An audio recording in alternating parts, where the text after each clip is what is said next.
night, she felt something alive moving in her ear, but this was only the beginning of the nightmare. I woke up in the middle of the night with a strange sensation, as if something was crawling next to my face. I was still asleep, and I didn't immediately understand what was happening. It was hot, stuffy, the window was slightly open, and I thought, probably a mosquito. I waved it off and rolled over, hoping to fall asleep again, but sleep did not come. Instead, there was movement inside my ear. At first, I thought I was imagining it. Well, that couldn't be right. I sat up in bed, felt my ear, even shook my head, nothing. But when I lay back down, it moved again, as if tiny paws were scraping along the eardrum itself, quickly, uncertainly, as if looking for a way out. Panic seized me. I jumped out of bed and rushed to the mirror in the bathroom. I turned on the light, pulled my ear back, looked inside. Darkness. Naturally. I can't see it, but it's there. I can hear it. I can feel it. It's trapped somewhere deep inside, and it seems like it doesn't want to come out. It started itching. Not the usual kind, but the kind that makes you want to scratch half your head off. I started hitting my ear, jumping on one leg, tilting my head down, pouring water in there. Nothing. And then there was movement. Sharp. Feverish. As if it panicked. Me too. It was trying to break free, but in the wrong direction. I thought I could hear it rustling, scratching my ear canal with its paws. I screamed, cried, howled, all mixed up. I wanted to cut off my ear just to make it stop. I ran into the emergency room barefoot, in my pajamas with disheveled hair and wild eyes. The nurse rose from her chair in fear. I almost screamed, "There's something alive in my ear." They took me to the office. I couldn't sit still. I was shaking, holding my head, trying not to cry. The doctor came in sleepy, but after he looked into my ear, his eyes widened. "Oh, yes, there's someone there." They laid me down on the couch. They brought a lamp, took the tweezers. I felt something cold touching my ear, then pressure, a pinch, and then it moved again. The doctor pulled his hand back. "It's going deeper. We need to get it out immediately." I wasn't breathing. After a few agonizing minutes, they pulled it out. A cockroach. A real one. Brown. Fat. Alive. It writhed in the tweezers, its legs still twitching.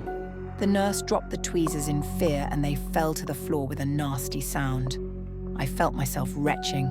"Don't look," the doctor said, pushing me away. "Better not." I cried. It seemed to me that he was still inside, like a phantom pain, like an obsessive feeling that someone had just tried to explore you from the inside with paws. My brain refused to accept it as reality. I didn't sleep for 3 days after that. I constantly checked my ears. I taped them with cotton wool. I put on a hat. I couldn't go into the bathroom without the light on. And the cockroach, he was probably just hungry, or wanted warmth, or accidentally wandered in there. But now he lives in my head forever. I still wake up sometimes from the movement in my ear, and every time I think, he's back. But the worst thing happened later. When it was all over, formally, I was sitting at home, unsettled. One thought was spinning in my head. Why? Why me? This is impossible. I started searching for information, forums, medical articles, Reddit, YouTube, like I was possessed. I read about a man in India who had a whole nest of insects found in his ear. About a woman in Texas who was bitten by a cockroach inside her head.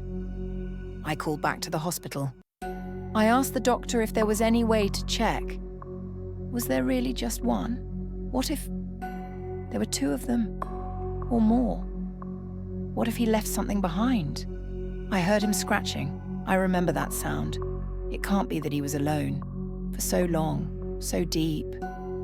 The doctor tried to calm me down. They removed everything. "You're healthy.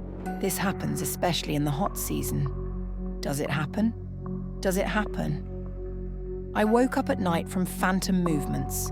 My brain was throwing me scenes where he was crawling back inside, or worse, hatching, from an egg, which he had left deep inside my ear. I even went to get an MRI, not because I needed to, but to make sure there was nothing left. But that didn't help either. I felt like I was going crazy. I heard sounds, rustles, clicks. Sometimes even on the other side of my head, as if he had left a mark, a dent, a scratch on the tissue of my brain. My friends said that I was just nervous, that it was trauma, and it would go away. But it didn't go away. I stopped trusting my silence. My ear became an enemy. I could hardly go outside. I stopped sleeping with the window open. I only fell asleep with earplugs and woke up, yanking them out in a panic, checking if there was anything alive inside. And yet I can't shake the thought. What if he didn't come out completely? What if he's still there, deep down, dead, but still clinging to my brain with his little paws?